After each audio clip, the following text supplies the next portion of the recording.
10ನೇ ತರಗತಿ ಪ್ರಥಮ ಭಾಷೆ ಕನ್ನಡ ಪಾಠ ಆಧಾರಿತ ಮೌಲ್ಯಾಂಕನ ಘಟಕ ಪರೀಕ್ಷೆ ಸಂಕಲ್ಪಗೀತೆ 25 ಅಂಕದ ಘಟಕ ಪರೀಕ್ಷೆ. ಮುಖ್ಯ ಪ್ರಶ್ನೆ 1.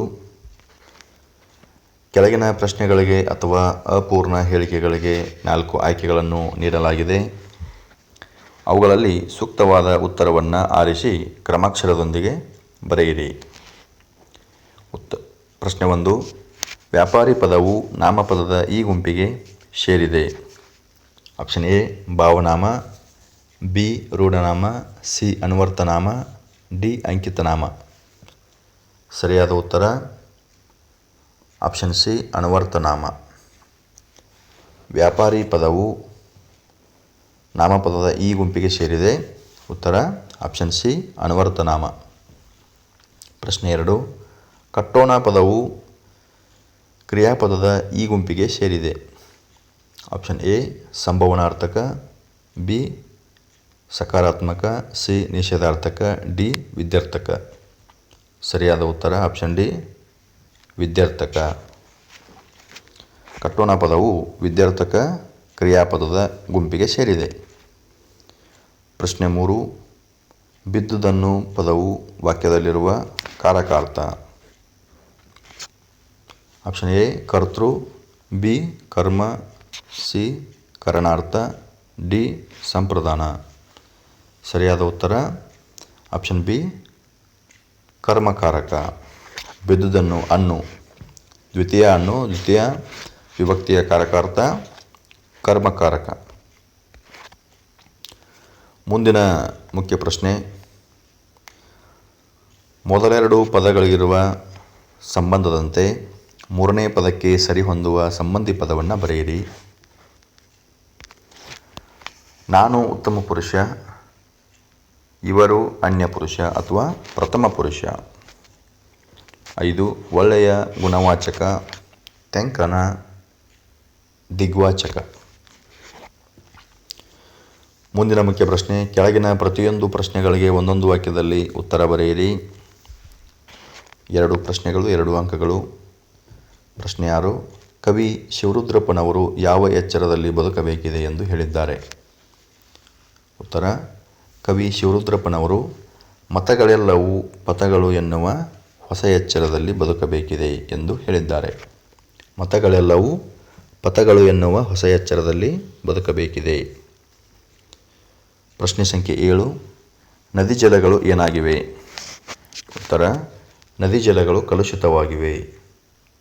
ನದಿ ಜಲಗಳು ಕಲುಷಿತವಾಗಿವೆ. ಕೆಳಗಿನ ಪ್ರಶ್ನೆಗಳಿಗೆ 3 ಅಥವಾ 4 ವಾಕ್ಯಗಳಲ್ಲಿ ಉತ್ತರ ಬರೆಯಿರಿ. 2 ಪ್ರಶ್ನೆಗಳು 4 ಅಂಕಗಳು. ಪ್ರಶ್ನೆ 8. ಜಿ ಎಸ್ ಶಿವರುದ್ರಪ್ಪನವರು ನಾಳಿನ ಕನಸುಗಳನ್ನು ಬಿತ್ತಬೇಕಾದರೆ ನಾವು ಹೇಗೆ ಬದುಕಬೇಕೆಂದು ಹೇಳುತ್ತಾರೆ? ಉತ್ತರ ಎಲ್ಲ ಮತಧರ್ಮಗಳು ದಾರಿ ತೋರಿಸುವ ದೀಪಗಳಾಗಿರುವುದರಿಂದ ಎಲ್ಲ ಮತಗಳನ್ನು ಪುರಸ್ಕರಿಸುವ ಎಚ್ಚರಿಕೆಯಲ್ಲಿ ನಾವು ಬದುಕಬೇಕು. ಭಯ ಮತ್ತು ಸಂಶಯಗಳಿಂದ ಮಸುಕಾಗಿರುವ ಮನದ ಕಣ್ಣಿನಲ್ಲಿ ಭವಿಷ್ಯದ ಕನಸನ್ನು ಬಿತ್ತುತ್ತಾ ಬದುಕು ನಡೆಸಬೇಕು ಎಂದು ಹೇಳುತ್ತಾರೆ. ಪ್ರಶ್ನೆ 9. ಹಡಗನ್ನು ಯಾವುದರ ಬೆಳಕಿನಲ್ಲಿ ಮುನ್ನಡೆಸಬೇಕೆಂದು ಜಿ ಎಸ್ ಶಿವರುದ್ರಪ್ಪನವರ ಅಭಿಪ್ರಾಯವಾಗಿದೆ? ನಮ್ಮ ಬದುಕಿನ ಸುತ್ತಮುತ್ತಲೂ ಕವಿದಿರುವ ಕತ್ತಲೆಯನ್ನು ಕಳೆಯಲು ಪ್ರೀತಿ ಎಂಬ ಹಣತೆಯನ್ನು ಹಚ್ಚಬೇಕು. ಸಂಸಾರ ಸಾಗರದಲ್ಲಿ ಬಿರುಗಾಳಿಗೆ ಸಿಲುಕಿ ಹೊಯ್ದಾಡುತ್ತಿರುವ ಬದುಕೆಂಬ ಹಡಗನ್ನು ಜ್ಞಾನದೀವಿಗೆಯ ಮೂಲಕ ಎಚ್ಚರಿಕೆಯಿಂದ ಮುನ್ನಡೆಸಬೇಕಾಗಿದೆ. ಕೆಳಗಿನ ಕವಿ ಸಾಹಿತಿಯ ಜನ್ಮಸ್ಥಳ, ಕಾಲ, ಕೃತಿ ಮತ್ತು ಬಿರುದು ಅಥವಾ ಪ್ರಶಸ್ತಿಗಳನ್ನು ಕುರಿತು ವಾಕ್ಯ ರೂಪದಲ್ಲಿ ಬರೆಯಿರಿ. 3 ಅಂಕಗಳು. ಪ್ರಶ್ನೆ ಸಂಖ್ಯೆ 10. G S Shivarudrappa. ಗುಗ್ಗರಿ ಶಾಂತವೀರಪ್ಪ ಶಿವರುದ್ರಪ್ಪನವರು ಸಾಮಾನ್ಯ ಶಕ 1926ರಲ್ಲಿ ಶಿವಮೊಗ್ಗ ಜಿಲ್ಲೆಯ ಶಿಕಾರಿಪುರದಲ್ಲಿ ಜನಿಸಿದರು. ಇವರು ಸಾಮಗಾನ, ಚಲುವೊಲವು, ದೇವಶಿಲ್ಪ, ದೀಪದ ಹೆಜ್ಜೆ, ಅನಾವರಣ, ವಿಮರ್ಶೆಯ ಪೂರ್ವ ಪಶ್ಚಿಮ, ಮಾಸ್ಕೋದಲ್ಲಿ 22 ದಿನಗಳು, ಸೌಂದರ್ಯ ಸಮೀಕ್ಷೆ ಮೊದಲಾದ ಕೃತಿಗಳನ್ನು ರಚಿಸಿದ್ದಾರೆ. ಶಿವರುದ್ರಪ್ಪನವರು 1926ರಲ್ಲಿ ಶಿವಮೊಗ್ಗ ಜಿಲ್ಲೆಯ ಶಿಕಾರಿಪುರದಲ್ಲಿ ಜನಿಸಿದರು. ಇವರ ಪ್ರಮುಖ ಕೃತಿಗಳು ಸಾಮಗಾನ, ಚಲುವೊಲವು, ದೇವಶಿಲ್ಪ, ದೀಪದ ಹೆಜ್ಜೆ, ಅನಾವರಣ, ವಿಮರ್ಶೆಯ ಪೂರ್ವ ಪಶ್ಚಿಮ, ಮಾಸ್ಕೋದಲ್ಲಿ 22 ದಿನಗಳು, ಸೌಂದರ್ಯ ಸಮೀಕ್ಷೆ ಮುಂತಾದವು. ಇವರಿಗೆ ದೊರೆತ ಪ್ರಮುಖ ಪ್ರಶಸ್ತಿಗಳು: ಕಾವ್ಯಾರ್ಥ ಚಿಂತನೆ ಕೃತಿಗೆ ಕೇಂದ್ರ ಸಾಹಿತ್ಯ ಅಕಾಡೆಮಿ ಪ್ರಶಸ್ತಿ, ಹಂಪಿ ಕನ್ನಡ ವಿಶ್ವವಿದ್ಯಾಲಯದ ನಾಡೋಜ ಪುರಸ್ಕಾರ, ಬೆಂಗಳೂರು ಮತ್ತು ಕುವೆಂಪು ವಿಶ್ವವಿದ್ಯಾನಿಲಯಗಳ ಗೌರವ ಡಿ.ಲಿಟ್. ರಾಷ್ಟ್ರಕವಿ ಪಂಪ ಪ್ರಶಸ್ತಿಗೆ ಪಾತ್ರರಾಗಿದ್ದಾರೆ. ಮುಂದಿನ ಮುಖ್ಯ ಪ್ರಶ್ನೆ: ಕೆಳಗಿನ ವಾಕ್ಯ ಅಥವಾ ಹೇಳಿಕೆಗಳಿಗೆ ಸಂದರ್ಭ ಮತ್ತು ಸ್ವಾರಸ್ಯಗಳನ್ನು ಬರೆಯಿರಿ. ಪ್ರಶ್ನೆ 11. ಪ್ರೀತಿಯ ಹಣತೆಯ ಹಚ್ಚೋಣ. ಆಯ್ಕೆ: ಈ ವಾಕ್ಯವನ್ನು ಜಿ.ಎಸ್. ಶಿವರುದ್ರಪ್ಪ ಅವರು ರಚಿಸಿರುವ ಎದೆ ತುಂಬಿ ಹಾಡಿದೆನು ಕವನ ಸಂಕಲನದಿಂದ ಆಯ್ದ ಸಂಕಲ್ಪ ಗೀತೆ ಎಂಬ ಕವಿತೆಯಿಂದ ಆರಿಸಲಾಗಿದೆ. ಸಂದರ್ಭ: ಕವಿಗಳು ಜೀವನದಲ್ಲಿ ಧನಾತ್ಮಕ ಮನೋಭಾವನೆಯ ದೃಢ ಸಂಕಲ್ಪವನ್ನು ಹೊಂದಿರಬೇಕು ಎಂದು ಹೇಳುವ ಸಂದರ್ಭದಲ್ಲಿ ಈ ಮಾತನ್ನು ಹೇಳುತ್ತಾರೆ. ಜೀವನದಲ್ಲಿ ಧನಾತ್ಮಕ ಮನೋಭಾವನೆಯ ದೃಢ ಸಂಕಲ್ಪವನ್ನು ಹೊಂದಿರಬೇಕು ಎಂದು ಹೇಳುವ ಸಂದರ್ಭದಲ್ಲಿ ಈ ಮಾತನ್ನು ಹೇಳುತ್ತಾರೆ. ಸ್ವಾರಸ್ಯ: ನಾವು ಜೀವನದಲ್ಲಿ ಪ್ರೀತಿಯ ದೀಪವನ್ನು ಹಚ್ಚುವ ಸಂಕಲ್ಪ ಕೈಗೊಳ್ಳುವುದರಿಂದ ದ್ವೇಷರಹಿತ ಸಮಾಜ ನಿರ್ಮಾಣ ಮಾಡಬಹುದು ಎಂದು ಕವಿಗಳು ಸ್ವಾರಸ್ಯಪೂರ್ಣವಾಗಿ ತಮ್ಮ ಭಾವನೆಯನ್ನು ಅಭಿವ್ಯಕ್ತಪಡಿಸುತ್ತಾರೆ. ಕೆಳಗಿನ ಪದ್ಯಭಾಗವನ್ನು ಪೂರ್ಣಗೊಳಿಸಿ. ಪ್ರಶ್ನೆ ಸಂಖ್ಯೆ 12.